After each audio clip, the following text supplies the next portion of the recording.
നല്ല മുരുമുരാന്നിരിക്കുന്ന ഉണ്ണിയപ്പം റെഡി ആയിട്ടുണ്ട്. അപ്പോൾ നമ്മുടെ ഉണ്ണിയപ്പത്തിൻ്റെ ഡീറ്റെയിൽ റെസിപ്പിയൊക്കെ അറിയണമെന്നുണ്ടെങ്കിൽ അറിയാലോ എന്താ ചെയ്യേണ്ടതെന്ന്. സൂര്യ ടിവിയുടെ സോഷ്യൽ മീഡിയ പേജസിലോട്ട് പോവുക. എല്ലാം വളരെ ഡീറ്റെയിൽഡ് ആയിട്ട് തന്നെ അതിനകത്തുണ്ട് കേട്ടോ. അപ്പം ഇതുപോലത്തെ റെസിപ്പീസൊക്കെ നിങ്ങൾക്ക് അറിയാമെന്നുണ്ടെങ്കിൽ നല്ല ഈസി ആയിട്ട് ഇഷ്ടപ്പെടുന്ന ലഞ്ച് ബോക്സ് റെസിപ്പിയൊക്കെ എക്സോ ലഞ്ച് ബോക്സ് കോൺടെസ്റ്റിലേക്ക് റെസിപ്പീസൊക്കെ നിങ്ങൾ അയക്കുക. അതിനകത്തുനിന്ന് ബെസ്റ്റ് റെസിപ്പീസ് ആയിരിക്കും ഓരോ ആഴ്ചയിലും വിന്നർ. ഓക്കെ, വിന്നിങ് റെസിപ്പി കണ്ടല്ലോ. ഇവിടെ നേരിട്ട് വരെ വിന്നേഴ്സ് വന്ന് നമ്മുടെ മുമ്പിൽ കുക്ക് ചെയ്തിട്ടൊക്കെ പോയതാണ്. സോ ആ ചാൻസ് എന്തായാലും നിങ്ങൾ മിസ് ചെയ്യേണ്ട കേട്ടോ.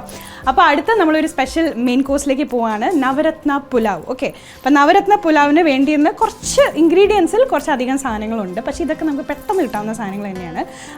നമ്മുടെ അണ്ടിപ്പരിപ്പ്, പിന്നെ പിസ്താച്ചു, പിന്നെ നമ്മുടെ ബിരിയാണി മിക്സ് ഉണ്ടല്ലോ, നമ്മുടെ ജീരയും സിനമണൊക്കെ ചേർന്നിട്ടുള്ള മിക്സ്, പിന്നെ ഡേറ്റ്സ് ഉണ്ട്, ട്യൂട്ടി ഫ്രൂട്ടി ഞാൻ എടുക്കുന്നുണ്ട്, റേസിൻസ് എടുക്കുന്നുണ്ട്, ഉണക്കമുന്തിരി, പിന്നെ ഫ്രൂട്ട്സ് ആയിട്ട് ഞാൻ എടുത്തേക്കുന്ന പൈനാപ്പിളും പോമഗ്രാനറ്റും എടുത്തിട്ടുണ്ട്. വെജിറ്റബിൾസ് ആയിട്ട് ഇച്ചിരി കോളിഫ്ലവർ, ഇച്ചിരി ഗ്രീൻ പീസ്, ഇച്ചിരി ക്യാരറ്റും പൊട്ടേറ്റും. ഓക്കെ, ഇതൊക്കെ വേവിച്ച് വെച്ചിട്ടുണ്ട് ഓൾറെഡി.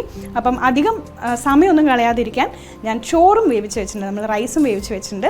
അപ്പോൾ ആദ്യം തന്നെ നമുക്ക് ഇത് നെയ്യിലൊന്ന് മസാല ഒന്ന് വറുത്തെടുക്കാം. അപ്പോൾ ആദ്യം തന്നെ നോൾട്ടയുടെ പാത്രം എടുത്തിരിക്കുകയാണ് ഞാൻ. വീട് വീടാന്തരം നോൾട്ട, വീട് വീടാക്കും നോൾട്ട. അപ്പം എൻ്റെ അടുക്കള ഒരു കൊട്ടാരമായി മാറ്റുന്ന നോൾട്ടയുടെ പാത്രത്തിൽ തന്നെ ഞാൻ തുടങ്ങുകയാണ് എൻ്റെ മെയിൻ കോഴ്സ്. അപ്പം ഇച്ചിരി മിൽമ നെയ്യ് നമ്മൾ ഒഴിക്കുകയാണ്. കേരളം കണി കണ്ടുകൊണ്ടിരുന്ന നന്മ ആദ്യം ചേർത്തുകൊണ്ട് ഇതിനകത്തോട്ട് നമ്മുടെ ആ മിക്സ്, ജീരകവും ഇച്ചിരി കാർഡമമും നമ്മുടെ സ്റ്റാറും ഒക്കെയുള്ള മിക്സ് ഇതിനകത്ത് ഇട്ട് കൊടുക്കുകയാണ്. അപ്പം നമ്മുടെ മസാല ചേർത്തതിന് ശേഷം ഇതിനകത്തുനിന്ന് അണ്ടിപ്പരിപ്പും കിസ്മിസും പിസ്താച്ചും കൂടെ ഇടാം.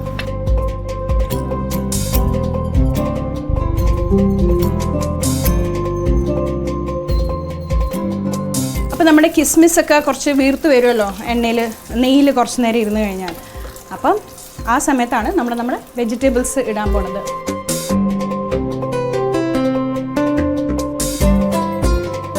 അപ്പോൾ ബാക്കി പോമഗ്രാനറ്റ് പൈനാപ്പിളും കൂടെ ഇടുകയാണ്. ഇച്ചിരി ഒന്ന് കുക്കായി വന്നു എന്ന് തോന്നുമ്പം നമ്മൾ നമ്മുടെ റൈസ് ആഡ് ചെയ്യുക. അതിനു മുമ്പ് ഇച്ചിരി ഉപ്പ് ആഡ് ചെയ്യുവാണ്.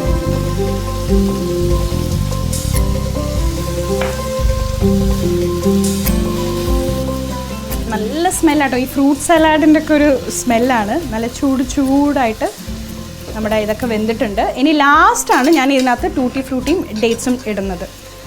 അതിട്ട് കഴിഞ്ഞ് ഒരു 2 മിനിറ്റിനുള്ളിൽ തന്നെ നമുക്ക് റൈസ് ആഡ് ചെയ്യാം.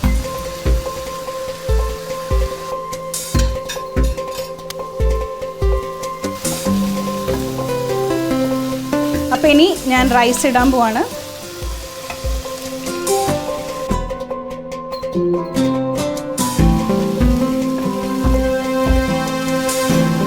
അപ്പം നമ്മുടെ പുലാവ് ഓൾമോസ്റ്റ് റെഡി ആയിട്ടുണ്ട്. അപ്പോൾ പുലാവും ഫ്രൈഡ് റൈസൊക്കെ നമ്മളെപ്പോഴും കഴിക്കുമ്പം നമ്മൾ ഈ സാലഡ് സൈഡിലുണ്ടാകുന്നത് എപ്പോഴും നല്ലതല്ലേ. അതുപോലെ ഒരു ചെറിയൊരു സാലഡിനുള്ള പ്രിപ്പറേഷനും ഞാൻ ചെയ്തിട്ടുണ്ട്. ഒന്നുമില്ല, പൈനാപ്പിൾ സാലഡാണ്.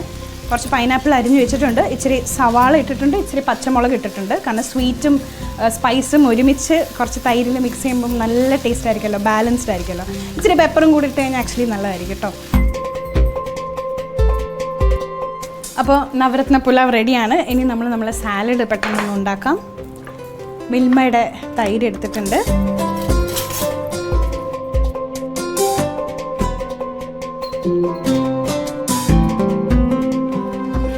അപ്പോൾ തൈരിട്ടുണ്ട്. ഇനി കുറച്ച് ഉപ്പും കുരുമുളകും കൂടി ഇട്ട് കഴിഞ്ഞാൽ റെഡിയാണ്. കുരുമുളക് ഇടാം, ചെറുതായിട്ട് ഇടണം കേട്ടോ.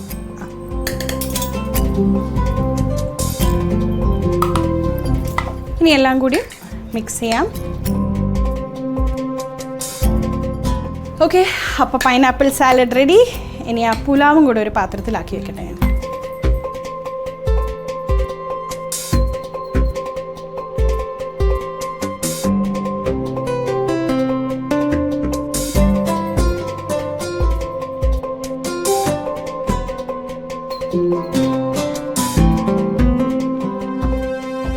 അങ്ങനെ നമ്മുടെ നവരത്ന പുലാവ് റെഡിയാണ്, പൈനാപ്പിൾ സാലഡ് റെഡിയാണ്.